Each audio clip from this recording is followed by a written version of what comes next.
Yeah. We did it now. We actually did it. Technical and time zone difficulties today. We are actually live this time for episode 2. 2. Okay, I gotta start recording. 2 live crew. 2 chains. 2 chains. I'm different. Tupac? What else you got? Fuck, I don't have anything else. 2 legit the quick. Come on, man. That's not a name of a... It works. It starts with 2. Them's the rules. All right, so you guys can free to drop questions down here. We'll go back and forth from questions that we got and questions on here because we are freaking live, so we can do whatever the hell I want. Go fuck yourself. That's not a question, that's a statement. But it's probably also true. They have a love-hate thing. It's a brother-sister thing. Don't worry about it. I hate him. I'm a dad. But this gets weird. I'm dad. Daddy. Daddy. Yeah, daddy. All right, welcome back to episode 2 of the Strength and Success Show. We were supposed to be joined by Jake Hartman today, but we had a little difficulty with time zones, which are very complicated for people to grasp the concept of. Apparently in the Midwest, anyways. Midwest and Latins. Latins in the Midwest, people do not get time zones or time in general. Yeah, so we will have Jake on episode 3 next week when we have the time zones down. But this is episode 2. I'm joined as always with Trevor Jaffe, my hostess with the mostest. And Daddy. Not letting that one go. And Daddy. Not letting that one go. There was a great question on here. Have you ever been injured for 8+ months, and how long did it take you to get your strength back? Well, anytime you have a significant injury, you're injured forever. That's never going to get better on its own. Like, my left adductor is completely blown out. I know Derek Bailey's on here too. I just saw that too. And he has, like, no ACL or cartilage in both of his knees, which is why we do something unique. We actually toggle wraps and sleeves every week because he can't sleeve squat without getting significant irritation for more than 1 week. But a super great question about, have you ever been injured for 8+ months? And I just want you to reframe that. You're always going to have... I'm jumping right into the questions. I'm sorry. You're always going to have that injury. You need to change your mindset on what you need to do to build, and I hate to say the word compensation patterns around it, but other muscle groups need to come up for the slack for what you're missing there, whatever injury you've had.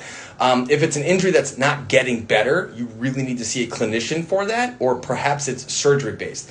Let's say, like, if you have a complete tear of some kind, like a rotator cuff tear, and it's completely torn, no amount of corrective exercise is going to replace a complete tear. You need to have it surgically reattached. So that's something you really need to consider and look at.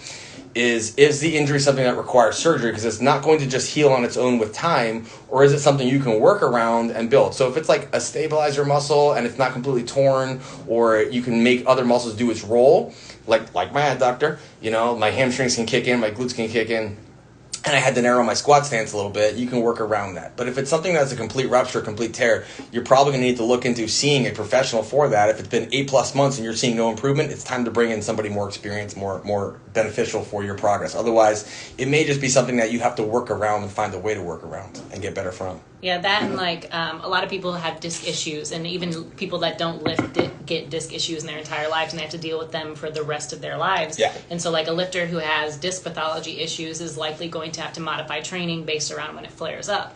I have lifters that have slip discs where they can go sometimes a couple months and have no issues, and then one day they move weird and it flares up wrong, and then we have to get rid of axial loading and just kind of like adjust the program based off of the pain that they're feeling currently. So depending on the type of injury it is, you, like Trevor said, you may have it for the rest of your life. Yep. And you kind of just have to deal and adapt and like pull back where you need to, and then add in what you need to, get better stabilizers, build up the muscles around it, like he said. I think we had a couple questions that popped through. I need the deadlift heavy today, but I have a left side of the back injury. It hurts when I lift heavy. What should I do? Well, you should probably not deadlift. You should modify. It might be time for like some light kettlebell swings, RDLs, single leg RDLs. Let the injury heal or improve. And like we talked about the last episode, your pain tolerance, anything above a 6 is something you shouldn't be doing. So if it's 6 or more, don't do it. If it's under 6 on a scale of 1 to 10, it's probably working its way back to healing, and so you just don't push it that far, or you use tempos or modify the range of motion. That's a big thing people don't get. I had to do that a lot with my disc pathology. I couldn't pull from the floor very well or at all without significant pain for a long time, but I could do like partial range of motion or like high handle elevated trap bar deadlifts, and obviously sumo, because sumo doesn't tax the low back as much. So you'll find variations around it. If your meet's not next week or the next 4 weeks, you can find variations around it. For example, that even if your meet's that close, Stacy's meet was was 5 weeks away when her back flared up, and we pulled sumo for like 4 straight weeks, and she pulled conventional in the meet. It's not going anywhere as long as you're building around it. Yeah, I actually just had a lifter yesterday message me, and he tweaked his back a couple days ago, and he said it was still bothering him, and he's like, okay, well, I was going to deadlift today, but it's still bothering me. What should I do? And I was like, well, you should rest, like, let the inflammation go down. Like, you know, you only train 4 days a week, so you can take an extra rest day. And he's like, but I was really looking forward to lifting. And I'm like, okay. And he's like, well, what should I do? And I'm like, you rest. Like, that's literally what you need to do, is you need to let, like, the inflammation go down rest a the little area, bit. but you can still work around it, because motion is lotion. You know, if you're moving, you're creating blood flow throughout your body. You're healing, but you don't necessarily have to target that area of your body. I'm very handsy today. You don't necessarily have to target, because I'm on camera. You don't necessarily have to target that area of your body. Yeah, like he's a cop, so he sits in a car all day, and I was like, well, you're gonna have to like get up and move around.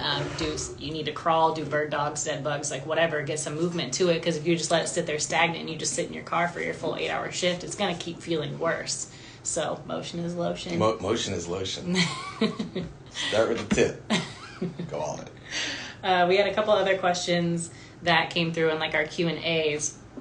One of them was thoughts on importance of speed work, especially within conjugate.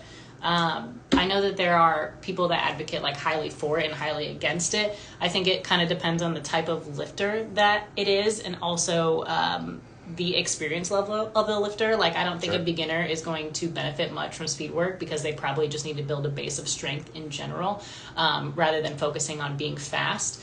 Like, if your speed rep work is just the barbell against bands, that's not really benefiting you at all. So the level of how big your max bench is also is important, for squats as well. What's that? It's a question from Bridgeford. He did not take you personally on your go F yourself quote, but do different squat variations require greater, more internal rotation at the hip? And I would say, yeah, it's going to be stance dependent and depth dependent. So obviously we have to go through internal rotation the deeper we go to come back up. So a full range of motion powerlifting squat is going to require hip internal rotation. But if you're doing something like a high box squat, it's not going to require as much hip internal rotation, because you're never getting below parallel. If you squat ultra wide, you do need a lot of hip internal rotation to support that pelvis and stay stable within the pelvis as you're coming back up.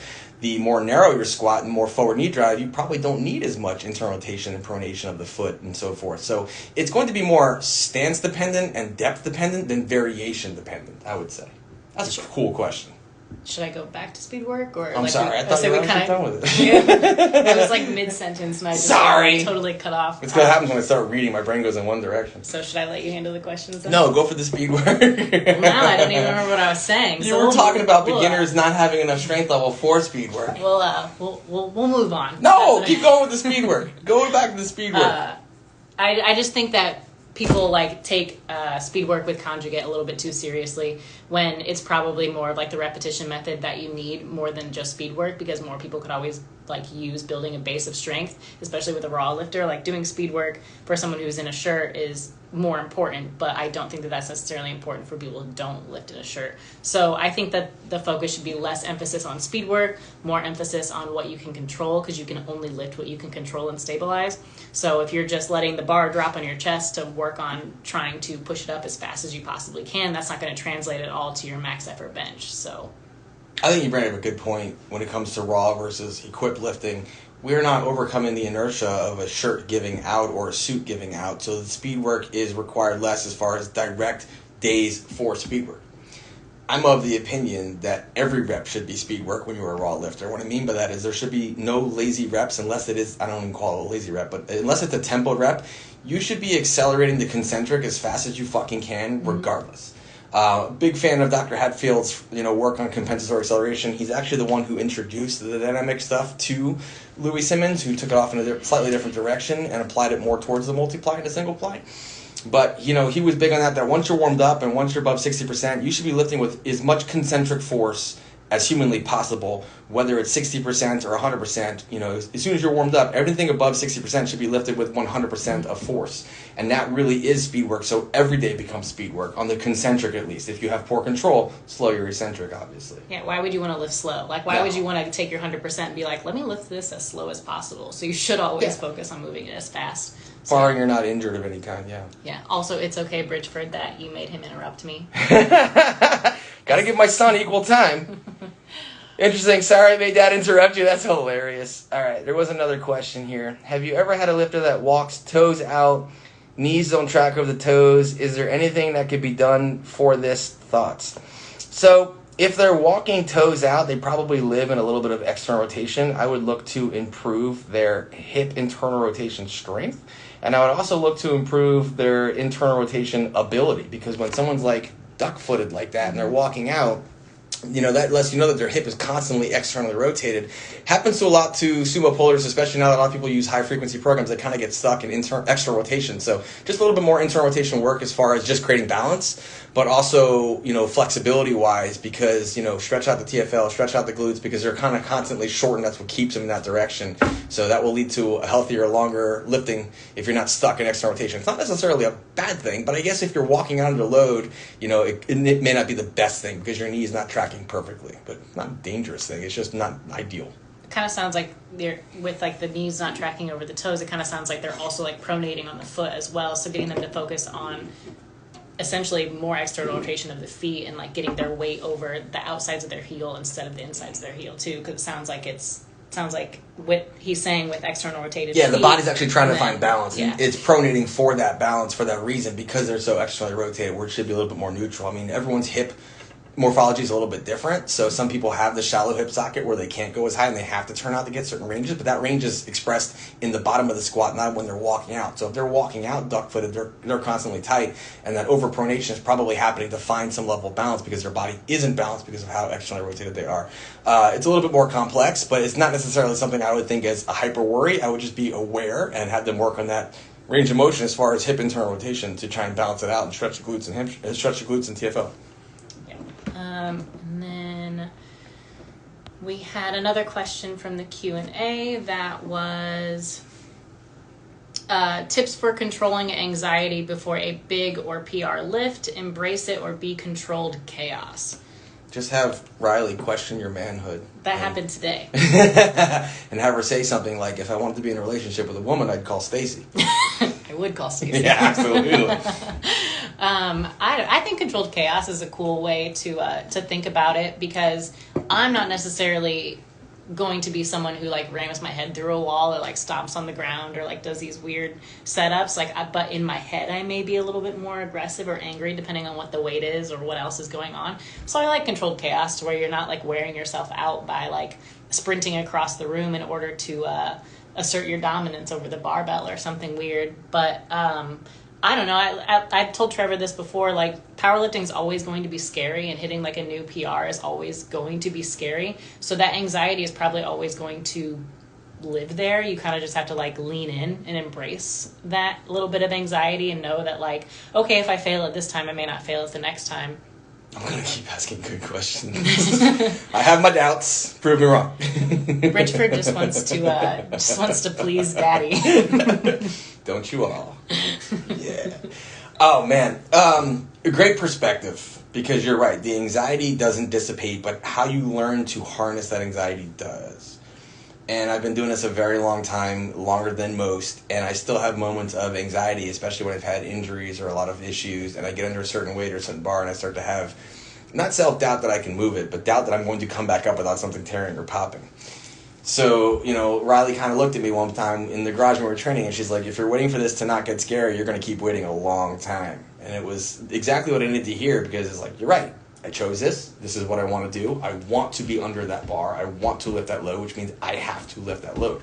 I'm not going to fear the load. I know I'm capable of moving the load. And if I'm doing everything I possibly can right outside of the gym as far as recovery, sleep, hydration, the whole nine, and my mobility is adequate and my technique is adequate, it reduces those chances of something going wrong.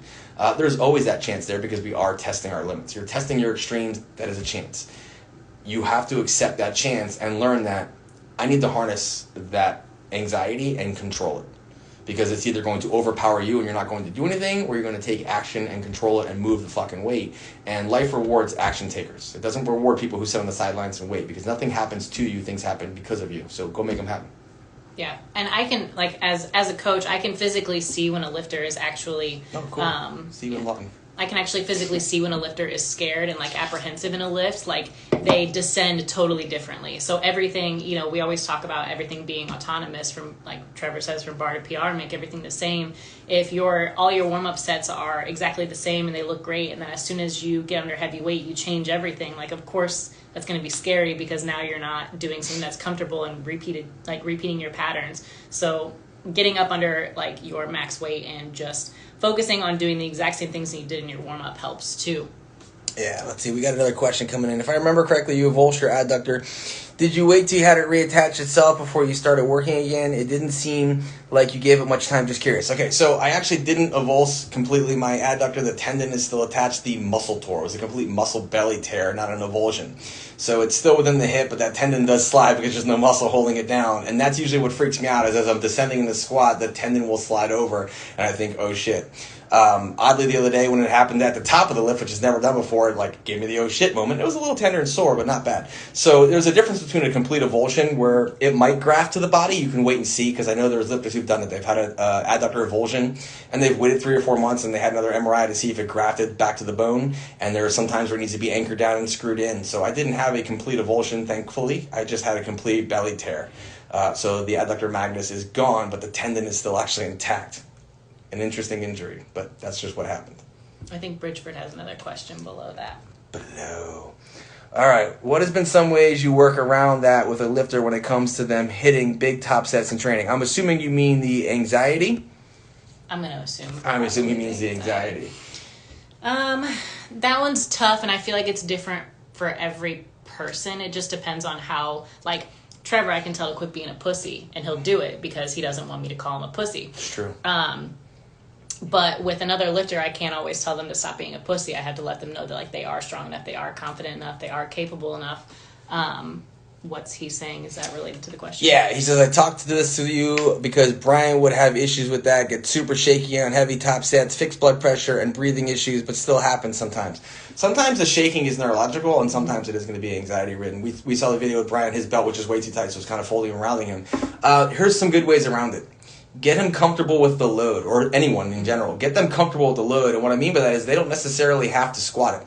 You can have them squat in weights that you know they can control and they can handle fast, and then have him unrack or walk weights above his projected second, third attempt kind of range, and get comfortable feeling and breathing the load. Because we've all been in a meet where we take a PR, or attempt to anyways, and you unrack it and you're like, oh shit, it's heavy. That's not what you want to think when you unrack something that you want to then lift, and like, oh shit, it's heavy.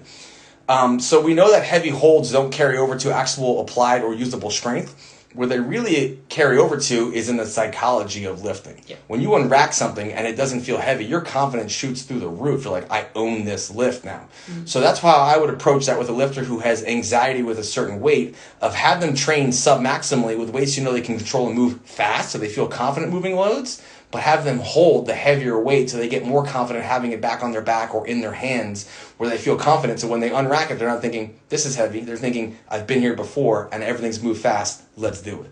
Sometimes it's also like, if it's not your total maximal top end weight, sometimes even jumping past that number that you failed multiple times helps. Like I know when we were traveling and I was pulling like the beltless singles. This is really funny. I was pulling the beltless singles every week, and I'd hit 405 beltless, no problem, like RP 6, and then I would jump to like 420 or 425, and I'd miss every single fucking time, like 3 weekends in a row, and I was like, what the hell? It was really pissing me off because of how easy it should have been. And then so that following weekend, I was like, we're just going to totally skip over 420 and 425, and we're going to go to, I think, 435 is what we went to, and I pulled that no problem. So sometimes it's just like a mental block, so you have to jump past that. The exact same thing happened to me the first time I pulled above 700. I had actually missed 700 multiple times as a deadlift and literally jumped to 705 and it fucking flew up. You get a psychological barrier with a certain number sometimes that you have to work through, and you just literally just freaking skip it. Welcome, Bridgeford. I love this question that just came in because it's a really popular topic right now. And there's so much more in depth to this question I'm going to read out loud than just does it carry over. Do you agree when people say overhead press doesn't help the bench press? Now, when you word that question that way, yes, I agree that overhead press doesn't help the bench press directly. Very few people get carryover to the powerlifting bench press from their overhead press. Mind you, if they have a high hard arch and a wide grip. The overhead press doesn't carry over if you use a wide grip and a high hard arch. But there are times and places to use it. If you have a lifter who needs to add upper body mass, the overhead press is a great way to build his upper back and shoulder structure and stability, which is only going to benefit him in the bench press. If you have a medium grip bench presser, the shoulders are very involved in the mid-range of that bench press. And also just general shoulder health. Now, mind you, you don't need to overhead press heavy. You probably don't need to ever single, triple, or double your overhead press. A great example of this is when powerlifters used to do multiple strength sports like strongman and powerlifting, and some still do. A great example of this is someone like Bill Kazmaier. Bill Kazmaier had like some insane record of benching overhead pressing the 150-pound dumbbell standing for like 15 reps or 16 reps, something that nobody matched for like 20 years.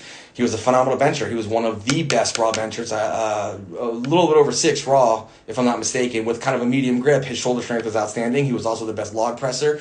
So there is some involvement to that degree. It just depends on what type of bench you have. If you have a high arch and a wide grip, overhead press does shit for your bench press. If you Doesn't do anything for me. if you have more of a medium grip and less of an arch bench press, your shoulder strength is really going to help carry you to the mid range. So it's really individual dependent needs. And if you have a young lifter who literally just needs to put on more muscle mass because muscle mass is potential strength, then having them overhead press for reps and time under tension in the off season is only going to benefit them. And if you can't reach overhead, seriously, just get the hell out of here. You're driving me nuts. If you literally can't reach overhead, you have no business pontificating about what works, what doesn't work, and carry over and mobility, any of that stuff, because you can't even reach overhead. So mind you, you should be doing at times some overhead press to just maintain shoulder integrity. It doesn't have to be a military press. That's where people go wrong. A landmine press is an overhead press. You're reaching out, you're getting serratus activation, you're getting that pump handle action of the pec and the pec minor. So a landmine press is probably so much better for the power lifter, so they're not deteriorating their shoulder and they're still getting some anterior delt activation. But for the majority of the way a lot of power lifters bench now with high arch and wide grip, the overhead press does not carry over to that specific lift. So there's so much more detail and nuance to it, and people love to make everything a black and white scenario, and it just isn't. Nope. You have to take it into an individual difference. How does that person lift? What does that person need? If they need more muscle mass in their upper back and shoulders, there's no reason not to have them doing overhead press. It's just probably not going to be my priority in meet prep or meet peak. I like overhead press lockouts. Absolutely, like to pins. Tricep, close grip, yeah. Yeah, those are fun. Just setting them at like eye level and then like a closer grip lockout. I like One that. of the best benchers of all time, Vincent DeCenzo, has like a standing strict press of 405. Mm-hmm. Now, he didn't need to max it, but it just goes to show you that he's one of the best bench presses of all time. He also happened to be kind of a medium grip guy. So there is some carryover too, that depending upon the type of styles you have. He wasn't a huge arch guy, big shoulders, big triceps, obviously strong. Yeah. It's who and what that always matters. One of the questions from the Q&A was clients who have never worked out before and have problems with their postures. Dynamic stretching, ? I wouldn't say... Clients who have never worked out before and have problems with their posture, dynamic stretching. So if they have problems with their posture, are you qualified to identify that? Because certain postures aren't necessarily dangerous unless you're excessively loading those postures in certain positions and they're fatigued. We know that now.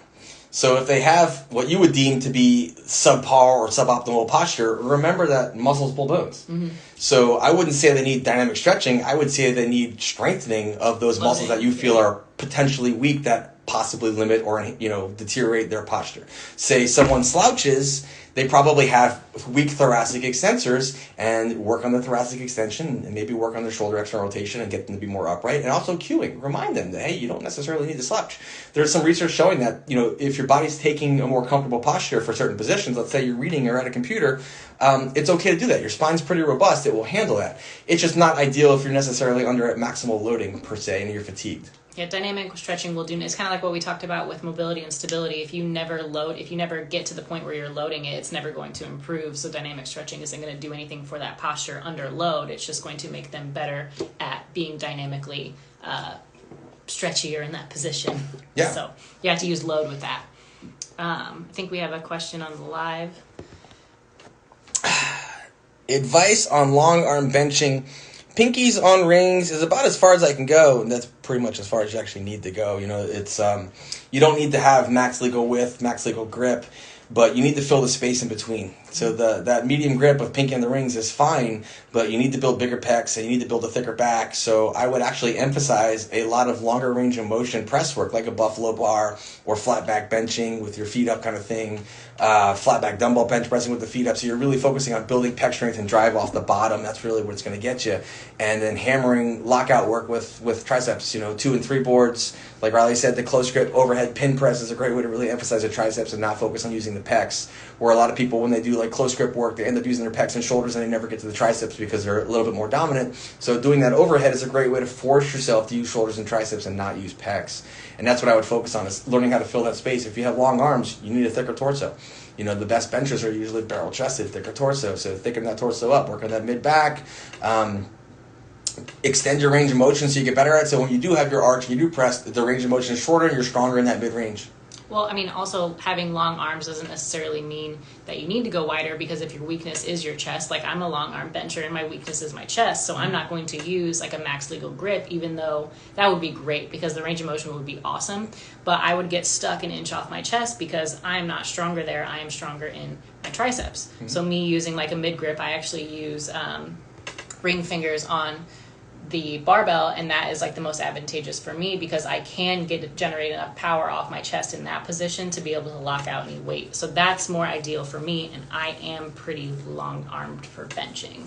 So more ideal for you rather than just trying to go as wide as possible. Yeah, sometimes shortening range of motion isn't the answer, especially if you're weak in the pecs, then you're making it harder on yourself, not better on yourself. Yeah.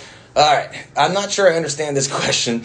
Having issues with knees popping out, after a few days of rest and stretching, it's better. Is there anything specific to maintain better knee health?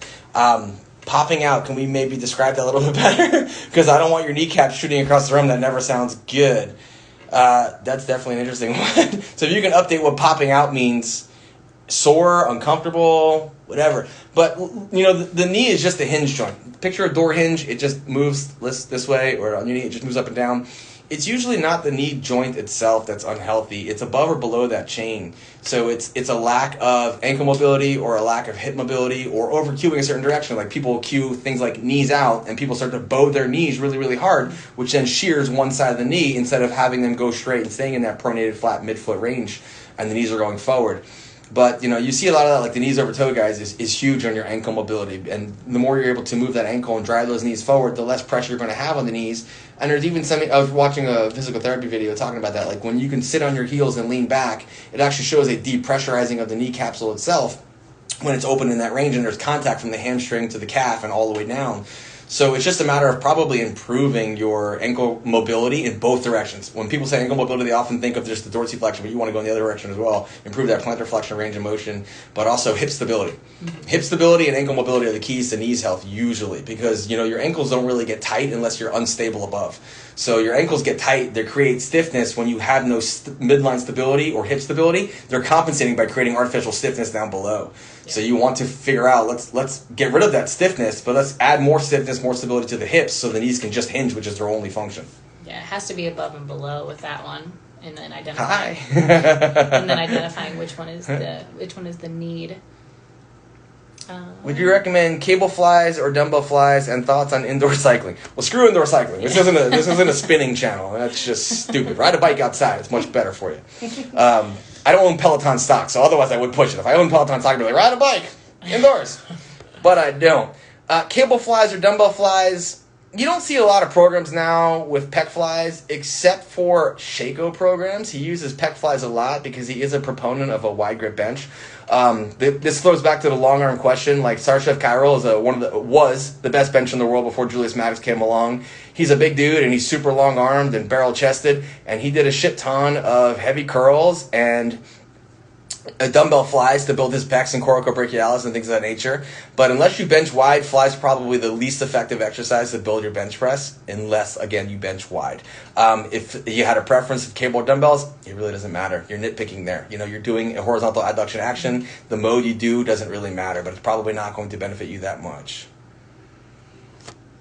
And you want to read that one? Yeah, what's some good adductor I can't read this far away. I have my glasses on. You have to read. It actually says what's so good. I think you mean what's a good. But what's a good adductor abduction accessory movement when you don't have one of those machines, commercial gyms? Copenhagen adductions. Real simple. Mm-hmm. Copenhagen adductions. Cossacks. Cossacks will actually let up your adductor if you're staying stable and you're not doing assisted. Glute bridges with a roller between your knees or some type of object where you're squeezing between your knees while you're hip extending. All of those are great. You don't need those machines to work hip adduction at all. I actually prefer not using those machines because it's a fixed movement. I don't always love fixed movements that like that actual seated position of going in and out isn't translating to any of your movements really, versus like a Cossack is going to transfer more to like my sumo the hip stability or because your feet are in contact with the floor or in contact with the bench. Yeah, the transfer is a little bit better over. And if you've never tried like repetition Copenhagens where you're like coming back down to the floor and picking yourself up and trying to do like 20 in each leg where you're touching the bottom foot of the bench, you just light them up, and that's a lot of adduction work. You can do them bent knee if they're too hard and then go work on straight.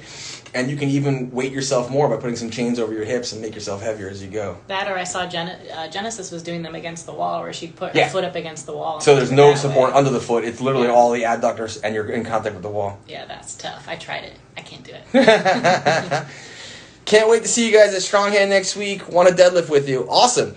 George, yeah, that sounds good. We'll definitely be probably deadlifting after the seminar, just because most people are like, hey, let's deadlift. And I'm like, it's also the most fun, like when you travel, that like no one wants to bench. I don't know. Poor Greg. Like whenever I do a seminar with Greg, he's always like, who wants to bench with me? And everyone's like, I'm gonna go deadlift with George. Because Greg's gonna like work up to like 500 raw, and everyone's like, I can't do that shit. Yeah, no one wants to bench. I don't know. That's the last thing I want to do if I'm traveling to a new place.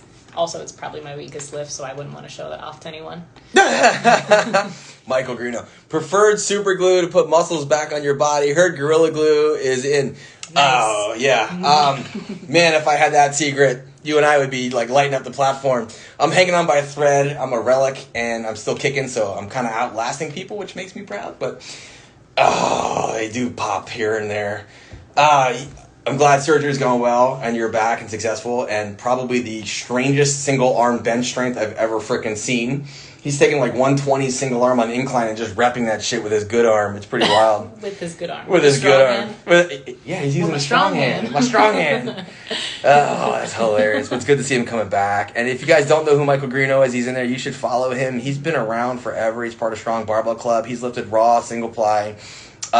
He's a legit referee for the WRPF. He'll actually probably be great coach. Mm-hmm. He'll be judging me at the showdown, and hopefully he's kind to my old body.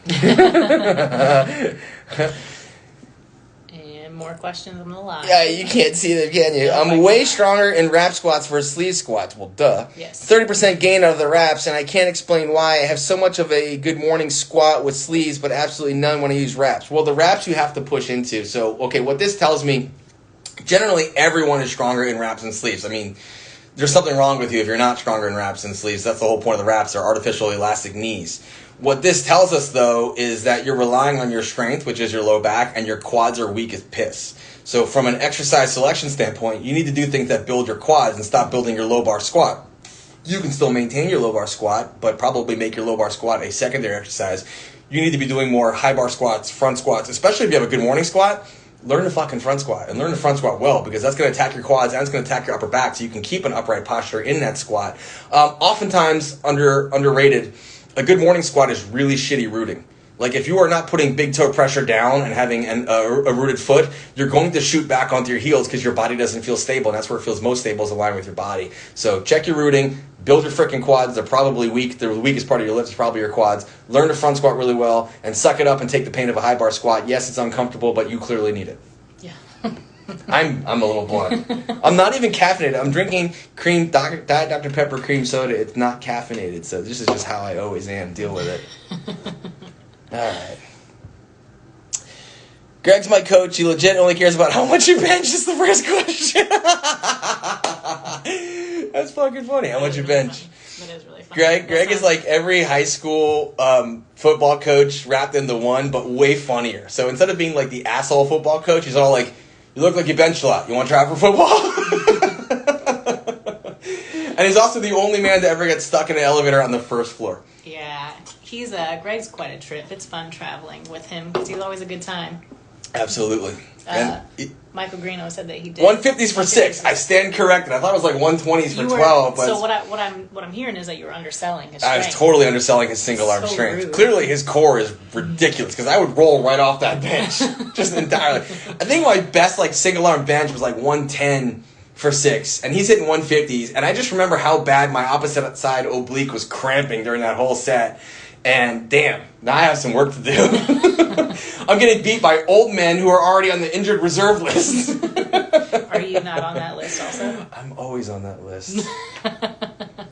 I'm like powerlifting's utility outfielder. Like I'm good enough to make the team, but not good enough to start. Play any position though. I think we might have had one more question from the Q&A that we did too. Good ways to relieve sciatica pain in low back. Been dealing with this since I was in my teens. Most sciatica pain you kind of have to deal with for the rest of your life. Like that's just kind of one of those things. I feel like once you like with discs and your disc pathology, like once it's injured, it kind of is always it's easier there. to flare back up. Yeah. So once you've activated it, it seems like it's always going to be there once it's activated. So finding, once again, like we talked about earlier with the injuries, finding ways around that, and like a lot of spinal traction things can work, like bird dogs, like the dead bugs, crawling, like I mentioned earlier too, to kind of get moving and like get things less stuck. Yeah, get unstuck. And it's a great question because sciatica can be caused by a couple different things. We know it can be caused from like people confuse sciatica with piriformis syndrome, where the piriformis muscle is jammed down and tacked so tight it compresses the sciatic nerve, and you get that. But it can also be caused symptoms from, like Riley said, disc pathology, and you wouldn't know that necessarily without an MRI or a clinician looking at it. So I don't want to guess and say it's this or that. I'm just giving you some ideas of what could be causing it. If you've had it lifelong and it's a constant issue, chances are it's probably more disc related, just from the chances that you've dealt with it for so many years. And so, working on your sacral stability and and making sure that you are aligned as best as possible and that your hips are mobile and that's not happening. You'll recognize that if you're doing a lot of glute stretching and piriformis stretching and trying to make sure that you don't have tight external rotation and you don't have something like piriformis syndrome, you still have it, then it's a disc issue. And you need to look at maintaining disc health the best way possible, and that people will poo-poo it, but those people don't usually have disc pathology.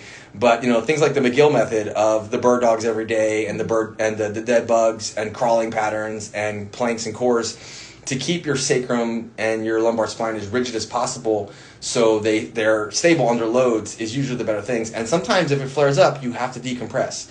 And so there's different research that suggests those inversion and traction tables are beneficial, and some people will say they're crap. I've heard both. I've heard people who have back issues who have a daily inversion of like 10 minutes and they feel amazing, and I've heard people say it made it worse. It's individual. Everything's always individual. It's something that people hate. The answer is it depends, and people hate that. Because it's like, I want a finite answer, and it doesn't fucking exist. Especially now with so many different body types and levers and whatnot. I've heard people use the McKenzie method and think it's great, and I've heard people use the McGill method and think it's great. Now, personally, I tried the McKenzie method when I was actually in the hospital and made it 10 times worse. I was extension and flexion intolerant, and it made it 10 times worse. The McGill method made it 10 times better, so I stick with it. I have my daily dose of movement where I do things like bird dogs and planks and side planks and dead bugs and stuff like that, and my back stays better, and I focus on my hip mobility. You're going to find what's going to benefit and work for you. Not everyone's the same, so you have to just use some deductive reasoning. Say, okay, I've tried this, it doesn't work, get rid of it. Try something else. Yep. Experiment. All right. His answer to everything is gain weight and get bigger. I mean, that does help sometimes. Okay. Leg cramps need top of IT band when benching. Seems to only happen when SUV max weights go. I don't know what that says, but I'm assuming he's getting leg cramps. And he says in your IT band, which is connective tissue. That's not cramping. Need the top of IT band. The top of IT band. That is your TFL, your tensor fasciae latae, and your glute medius cramping. That is not your IT band. That's connective tissue. That's not cramping at all. It's not even moving. I think when sub-max weights come, is that what that's supposed to say, I think? Yeah, I guess so. Or maybe some max weights. Some max weights. I don't know. Your glutes are tight. Stretch your glutes out. Hydrate better. So, a lot of people get that. They get lat cramps from over-externally rotating, or they get glute cramps from over-externally rotating the hips. So try externally rotating a little bit less. Try driving forward through your feet and less out with your feet. Remember, that's not the same for everyone. But I would personally work on hydrating better, stretch those glutes out before you bench, and I would work on where you're driving your pressure more forward and less out. Muscle cramps are shitty. So should a low bar rap squatter use heels or flats to use the wraps maximally? I promise you're focusing on the minutia. Majoring in the minors Yeah. here. Yeah. Your shoe doesn't matter unless you physically cannot hit depth. If you physically cannot hit depth, you have some type of mobility restriction or stability issue that you need to work on more so, which is going to enhance your squat. But the shoe doesn't matter whether you're in wraps or sleeves. That is a preference. Some people like the heels because they're stiffer shoe and it helps them root. Some people like it because they just acknowledge they're immobile and they're going to do nothing about it. But whether you're in wraps or sleeves, your shoe doesn't matter. And that's the last thing you should be worried about is what type of shoe you're squatting in. You should be worried about how much you move and whether or not you got the depth or not. Yeah, I find that with a heeled shoe, I have a harder time rooting. Because it's like, I feel like I'm like, oh, I don't have to because it's already there for me. So I prefer a flat shoe. But yeah, that should be the least of your focus. Yeah. Never focus on what brand your belt is, what your shoe is made of, whether your hat is backwards or forwards, unless you're me, because backwards dad hat's kind of working for me right now. Bringing this back. This is my 90s look. I'm not old. This is my 90s look, but it was a white hat. I'm a fan. I'm your daddy. Bridgeford requested that you stop saying daddy. So did he? He did. I missed that. He missed it. Yeah. I'm sorry. He said, please stop saying daddy. Can I use father? For him, yeah. Okay, all right. I'm your father. So let's go to a little bit of success here. And I'm going to bridge a little bit here. Not Bridgeford, but bridge. Because adaptability and how you deal with situations. Like today we were supposed to have Jake on, and through some technical difficulties and time zone difficulties, we couldn't get Jake on. We were going to talk a lot about starting your gym from grassroots and growing it in the business. And Jake is also a USBA state chair for Iowa. He throws meets. He owns a gym. He has a full-time job. He has 2 kids, a wife. So we wanted to talk a lot about structure and schedule. But now it's shifted to adaptability. What do you do when things don't go your way? And so we all have a plan, and we want to follow our plan. But your adaptability is how well you handle chaos. And so obviously there wasn't a plan B. We literally found out when we went to go live that this wasn't going to work this week. So we had to adapt. And I said, let's just have fun.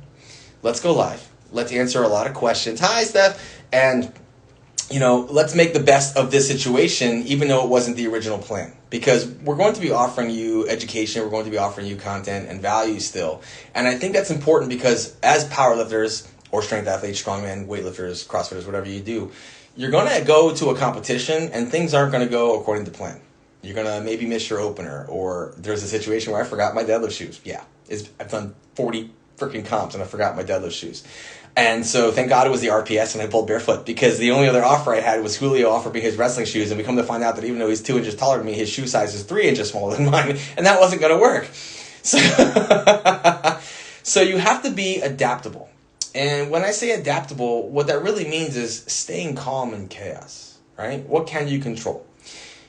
You can't control the situation. We couldn't get Jake on. We couldn't control that environment, but we can control the fact that we have a podcast. We have an obligation. We're going to do it, and we already know what we're going to talk about somewhat, which is answering your questions, providing value, and doing so. So rather than get upset or canceling the entire thing in general, I'm like, okay, what can we still offer?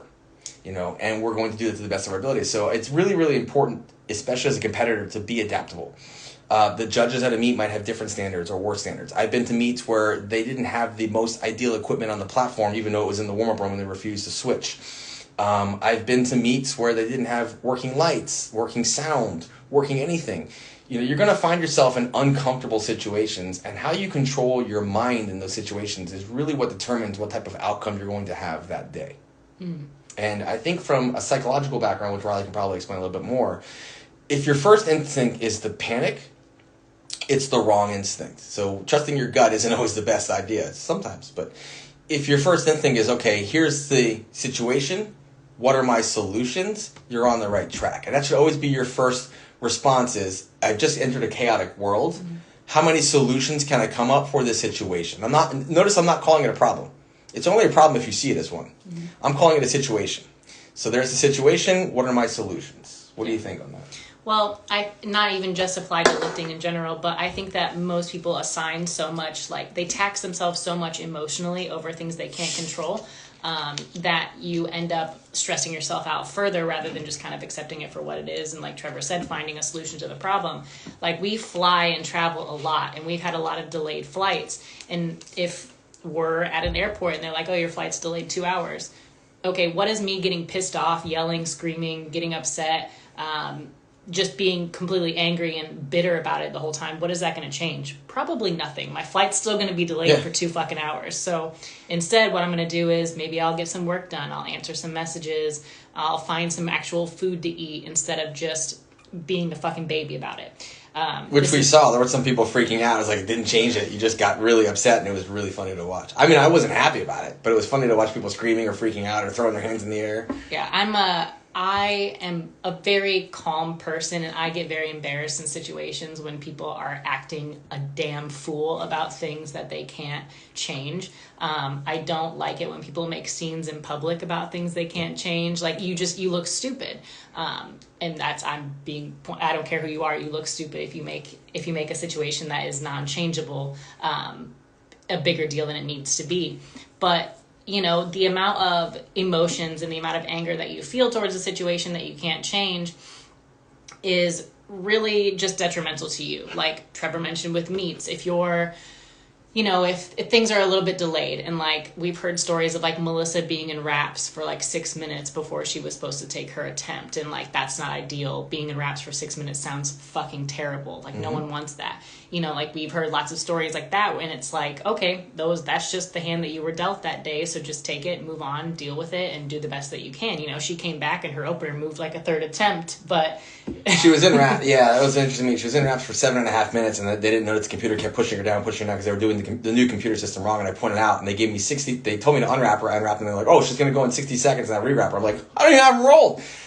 They just had to deal with it. Yeah. And so literally, her opener looked like her third attempt. And I just told him, like, everyone the rest of today is going to feel easier. And she did. She smoked her third attempt like her opener, because that was literally true. Everything after that felt easier. And that was my mindset going into it, is, hey, this is going to be the hardest rep. If you survive this, everything will feel easier. Yep. Yeah, 100%. It's hardly anything. If you expect things to go your way all the time, they probably won't. Pretty much nothing that I plan on happening ever really goes exactly the way that I want it to. And that's okay. It's like, if I can't change it, I'm not going to waste energy trying to change it. What I'm going to instead do is change my mindset and adapt to the new type of situation that I'm in. It may take you a couple of hours to adapt. It may take you a couple of days. It may take you a couple of weeks, but you will eventually adapt. Like that's what we're made to do. Like we as humans just continue to evolve and adapt to the situations that we're put in.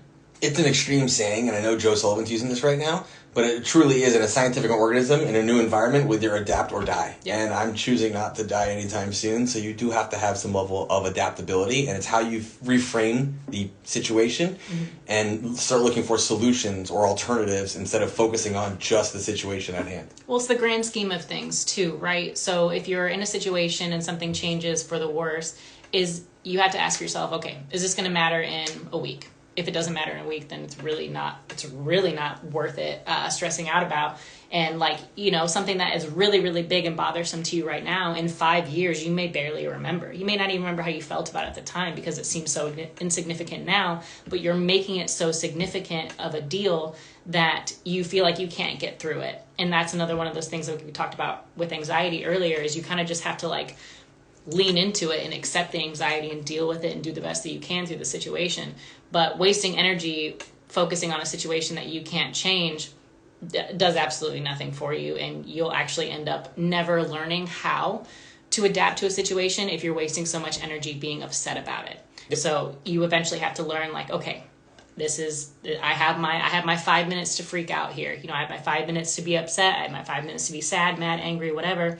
And then after those 5 minutes, I'm going to do what I can to adjust the situation to be a positive for me. So it's all about reframing. It's all about perspective. It's all how you take the situation and make it better for you in that moment.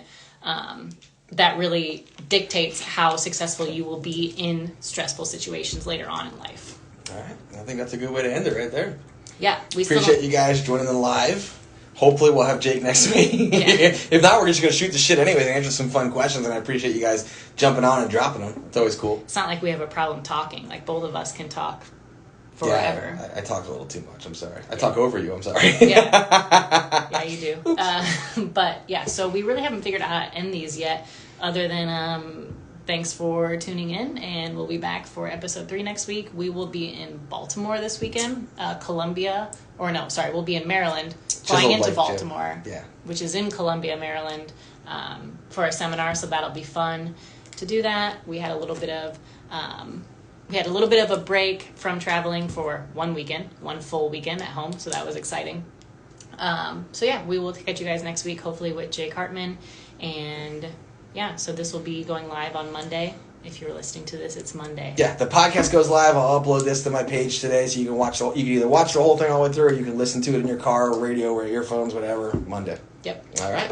Have a good one.